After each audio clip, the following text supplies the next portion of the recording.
গরম গরম রান্না বান্না গরম গরম খাওয়া না? নৌকা খায়া বাড়িতে আর খাইয়ে ভালো লাগে না ভাত। আচ্ছা, আপনারা তো নৌকা একদম তরতাজা মাছ, এই যে সবজি সবকিছু গরম গরম খান। এভাবেই কিন্তু নিজেরা রান্না বান্না করে কষ্ট করে এই নৌকায় বসবাস করেন। আসসালামু আলাইকুম সবাইকে। নদীর বুকে জেলে নৌকায় রান্না বান্না চলছে। এই যেখানে ভাত রান্না হচ্ছে, এখানে ইলিশ মাছ কাটা হচ্ছে না? এটা কি আপনাদের ধরা? আমাদের ধরা ইলিশ মাছ। কি দিয়ে রান্না হবে?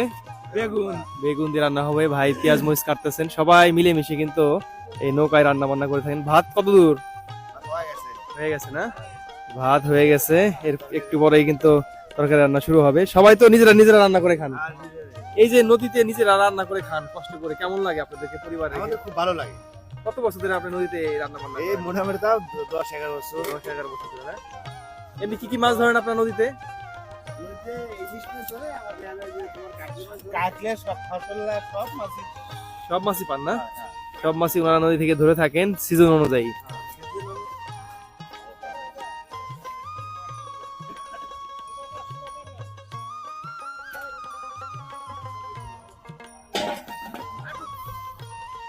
আপনারা তো এই সবকিছু নদীর পানিতে করেন?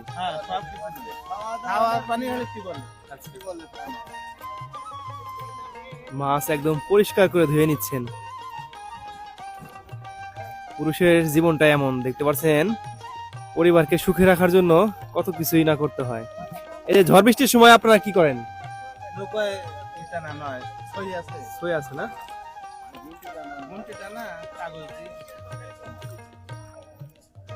ফুলকপি আর বেগুন দিয়ে রান্না হবে ইলিশ মাছ। ফুলকপি আর বেগুন দিয়ে ইলিশ মাছ রান্না কেমন লাগে কাকা? খুব সুন্দর লাগে। খুব সুন্দর না? শীতকালীন সবজি দিয়ে ইলিশ মাছ, এই দেখেন ইলিশ মাছ কেটে রাখছেন, এটা দিয়ে রান্না করা হবে আজকে।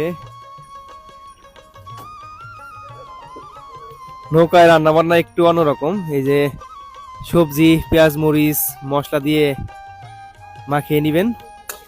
এভাবে মাখিয়ে রান্না করলে কি বেশি মজা হয় নাকি? আচ্ছা, মশলা একবারে দিয়ে দেন না? না মশলা পরে দিই। আচ্ছা, ওই এখন কি কি দিচ্ছেন? এখন মরিচ হলুদ আবার যে গুঁড়ো গুঁড়া সহজ না?